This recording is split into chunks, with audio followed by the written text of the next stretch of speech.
Alors, vous le savez sans doute, les Grands Prix CIRA de l'innovation ont été décernés jeudi 13 décembre 2012 à l'école Ferrandi. Les nominés ont vraiment eu fort à faire, hein. Ils ont dû convaincre les membres du jury lors d'un grand oral, évidemment, de la qualité de leurs produits. Et j'ai la chance de recevoir monsieur Patrick Schneider, directeur marketing de chez Rougier, qui a reçu le Grand Prix CIRA Innovation 2013 dans la catégorie produits. Soyez le bienvenu. Merci. Et à ma droite, notre invité a reçu la mention spéciale catégorie matériel et concept. Félicitations, monsieur Laurent Dulot, directeur général de Caviar Sturia. Merci. Bienvenue à vous. Alors, écoutez, je vais vous laisser la parole. Qui veut commencer pour nous présenter son produit? Laurent. Bien volontiers, Pascal. merci. Effectivement, le Grand Prix de l'innovation, c'est toujours extrêmement important. C'est un enjeu très fort pour nous. Et surtout dans ce cas-là où, pour Rougier, on a pris un tournant, puisque comme vous le savez, Rougier, on est présent dans le foie gras depuis 150 ans. Et là, on présentait un produit de la mer, un homard bleu cru décortiqué. Et donc, c'était extrêmement impliquant pour nous, parce que personne ne nous attendait sur ces produits-là. Et pour nous, l'avoir le Grand Prix, ça nous permet de donner une grande caisse de résonance. Alors, je ne sais pas si on peut parler du produit éventuellement. Mais absolument, et surtout du décortiquage par haute pression. Ça, c'est vraiment innovant. C'est là tout l'intérêt de cette technologie. C'est comme vous le savez, le homard est impossible à décortiquer à vif parce que la chair adhère à la carapace. Donc le cuisinier est obligé de plonger dans l'eau bouillante et de le pré-cuire en quelque sorte, de le blanchir pour pouvoir ensuite décortiquer le homard. Et il n'a donc jamais de chair crue. Et là, il y a un procédé qui existe depuis quelques années aux USA qui est une machine haute pression et qu'on a utilisé pour le homard. C'est-à-dire qu'on introduit le homard dans ce caisson, dans son milieu naturel, dans l'eau de mer. On monte en pression. À partir de 15-20 bars, il perd connaissance, il s'évanouit et gentiment, après, il va mourir comme ça. Et on monte ainsi jusqu'à quasiment 3000 bars. Et là, il y a un phénomène physiologique qui va faire que la chair va se décoller de la carapace juste en surface. Et quand on ressort le homard, c'est un cycle de 2 minutes 30, on n'a plus qu'à prendre un petit maillet, à casser délicatement la carapace. Et là, intact, on retire la queue et les deux pinces qui sont donc un produit unique puisque c'est un procédé qui se fait à froid. Il n'y a absolument pas de cuisson. Et donc là, pour la première fois, le cuisinier a à sa disposition un produit totalement cru. Donc il peut travailler comme il le souhaite, en carpaccio, légèrement translucide ou cuit à cœur s'il le souhaite. Et donc on a aussi ce goût iodé, très puissant, puisque quand on jette le homard vivant dans l'eau bouillante, on a tendance à le laver, alors que là il reste dans son milieu naturel. Et on a un produit au goût très puissant et avec des opportunités de travail tout à fait étonnantes. Et bien sûr, comme c'est un produit qui est produit de la mer, qui est cru, qui a une durée de vie très courte, on le surgèle dans la foulée. Et voilà. Et on maîtrise bien, nous, cette technique de surgélation chez Rougier depuis quelques années. Et ensuite surgelé individuellement, conditionné et expédié pour les chefs du monde entier. Cette technique, vous l'avez trouvée auprès de l'entreprise 5 degrés Ouest, c'est bien ça? Oui, tout à fait. Depuis 2 ans, je travaille un peu sur cette extension et où est-ce qu'on pourrait aller chercher des nouveaux produits. Oui. Et il y a un peu plus d'1 an, j'ai eu cette chance de rencontrer Alexis Toger tout à fait par hasard sur un salon à Moscou. Et quand j'ai vu son produit, ça fait tilt tout de suite parce qu'on avait déjà identifié le homard. Et lui, il a eu ce génie d'étudier cette technologie de la haute pression qui est d'abord initialement faite pour débactériser à froid et de détourner cette application première pour décortiquer les coquillages, parce qu'après, on parle des crustacés, mais on décortique aussi bien des huîtres, des moules, des coques, des palourdes. Et il a tout de suite cru dans cette technologie. Il a investi dès que ça a été possible, puisque cette technologie n'est autorisée en France que depuis 2011. Et il a acheté une machine fin 2011. Et donc, on a fait la première pêche ensemble du homard sur la campagne de l'été 2012. Très bien. Eh bien, écoutez, merci beaucoup. Bravo pour votre Grand Prix de l'innovation. Frédéric Beau nous a rejoint également. Frédéric Beau a également reçu le Grand Prix CIRA Innovation dans la catégorie produits. On va faire le point juste après. Mais on va parler avec Laurent Dulot de ce beau caviar que vous nous apportez là. Ben oui, donc nous sommes la maison Sturia, une maison localisée en Aquitaine, producteur de caviar depuis 1996. Le caviar des grands chefs. On travaille beaucoup, notamment avec nos petits camarades de Rougier, sur les aspects foie gras et maintenant, j'imagine, sur les aspects homard. Voilà, donc le caviar aujourd'hui, vous savez que c'est essentiellement une histoire de caviar d'aquaculture. À l'époque, en 96, quand on a commencé, les gens nous prenaient un peu pour des fous. Aujourd'hui, il n'y a plus de caviar sauvage. Le caviar aussi est en train de se démocratiser. Il sort des grandes tables, des chefs étoilés. Hein. C'est vraiment la marque de fabrique de notre maison. Et on rejoint encore une fois la maison Rougier à l'export, notamment pour porter haut le flambeau de la gastronomie française. Mais avec cette démocratisation du caviar, on se rend compte qu'il y a des phénomènes nouveaux. Et il semblait intéressant d'accompagner ces phénomènes nouveaux, c'est-à-dire de faire, encore une fois, comme je viens de le dire, sortir le caviar uniquement des chefs étoilés et aller les rencontrer ou aller chercher un nouveau public dans les bars, dans les discothèques, éventuellement dans les plages privées, à l'arrière des bateaux. Voilà. Donc on a développé un produit qui s'appelle le One, qui est en fait un nouveau concept, une dose unique de caviar. 15 grammes de caviar, c'est un peu comme le Nespresso, si je peux faire de la publicité pour les gens de chez Nestlé. Alors là, évidemment, je ne vais pas pouvoir l'enlever parce que je dois tenir le micro. Merci beaucoup. Donc il est vide, évidemment, parce que le caviar, comme le homard, il faut le maintenir au frais. Donc ça, c'est des petites capsules, 15 grammes de caviar. Ça vient dans un petit coffret de 8. On met ça au frigo. On a les différentes sélections de caviar Sturia, puisque c'est aussi une autre des marques de fabrique de notre maison. Et ensuite, on a un petit service unique comme ça. Le caviar, il faut toujours le servir avec de la glace. Donc ça tombait sous le sens de développer une petite coupelle comme ça, en plastique recyclé et recyclable. On clique le caviar, on prend la petite cuillère, ça vient avec. Bon, là, c'est pas la bonne parce qu'elle est tombée en venant, et on mange son caviar. Et comme ça, on a un caviar nomade, facile à consommer, facile à présenter. On n'avait pas pensé, par exemple, aux événementiels et à nos amis les traiteurs. On a énormément de succès auprès d'eux, parce que c'est très facile de mettre en œuvre le caviar avec ce One. Que représente pour vous le fait d'avoir gagné ce Grand Prix de l'innovation ? Excusez-moi, je suis un peu sourd avec le bruit. Que représente pour vous le fait d'avoir gagné ce Grand Prix de l'innovation ?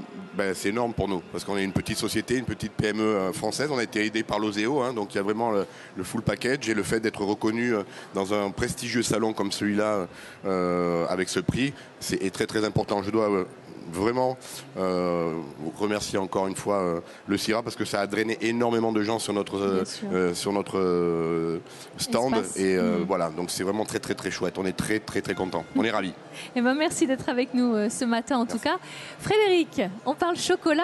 Tu es venu les mains vides. Non, normalement ça arrive, arrive. It's on the way. Tu me rassures. Alors pareil, Grand Prix de l'innovation CIRA 2013 remporté dans la catégorie produits pour du chocolat, alors qui s'appelle Dulce, je prononce Dulce, bien. Oui, 32%. Tout à fait. Waouh, merci. Donc un chocolat qui s'appelle Dulce en référence au goût qu'il a, qui rappelle étrangement Dulce de leche pour celles et ceux qui connaissent ce chocolat. Ce goût, pardon. Et Dulce, c'est une sortie de produit par erreur, comme le directeur marketing de Valrhona m'a dit. Je vous en prie. C'est toujours très agréable de savoir que c'est pour ça que je reste dans cette maison depuis 25 ans. La semaine dernière, j'ai fêté ça. C'est une maison où on ne crée pas des produits qui doivent être obligatoirement le résultat d'une étude de marché, d'une longue réflexion. J'ai créé plusieurs produits chez Valrhona ou participé à des produits complètement pas du tout chocolatés, etc. En dehors de notre business, comme on dit, qui sont des grands succès, parce que Valrhona, c'est aussi accompagner l'artisan dans sa quête du meilleur, et dans les gâteaux, il n'y a pas que 100% chocolat. Et Dulce, c'est une jolie histoire, c'est un peu ma tarte tatin. C'est un chocolat complètement imprévu au planning des sorties de produits, un chocolat que j'ai jamais pensé essayer. J'étais au Japon et j'ai mis du chocolat à fondre et je l'ai oublié dans un endroit extrêmement curieux, mais j'avais pas le choix. Et puis en nettoyant le laboratoire quelques dizaines d'heures plus tard, je prends mon chocolat et je découvre un chocolat qui n'était plus blanc, un chocolat qui avait une odeur c'était même pas une étuve, c'était un truc japonais bizarre. Et il fallait que ça chauffe, donc j'ai chauffé. Et je découvre ça. On est arrivé en France, j'ai fait goûter ça. Et puis en fait, ce qui est assez dingue au final, c'est qu'on a mis presque 7 ans à reproduire l'erreur. Parce qu'entre en faire une fois 500 grammes ou 1 kilo et en faire quelques dizaines de tonnes et maintenant centaines de tonnes à travers le monde, c'est une autre histoire. Et puis, ce qui est incroyable, c'est que sans faire exprès, on a créé la 4e couleur, qui légalement aujourd'hui n'est pas reconnue, puisque le chocolat blond n'est pas une appellation légale. C'est du chocolat blanc qui, après moult maltraitance, est devenu blond. Et c'est complètement inattendu, ça ouvre vraiment le champ des possibles pour tous les artisans. On a déjà vu des bûches de Noël chez des clients, chez des artisans, avec dulce, des glaçages dulce. On va avoir des œufs de Pâques couleur dulce. Vous imaginez, ça va rapporter dans les vitrines une couleur complètement naturelle avec un goût de chocolat complètement nouveau et inhabituel. Oui, alors on voit, hein, c'est écrit onctueux, biscuité, Oui. Sablé à la pointe de sel. Oui, en fait, il se passe quelque chose de très bizarre.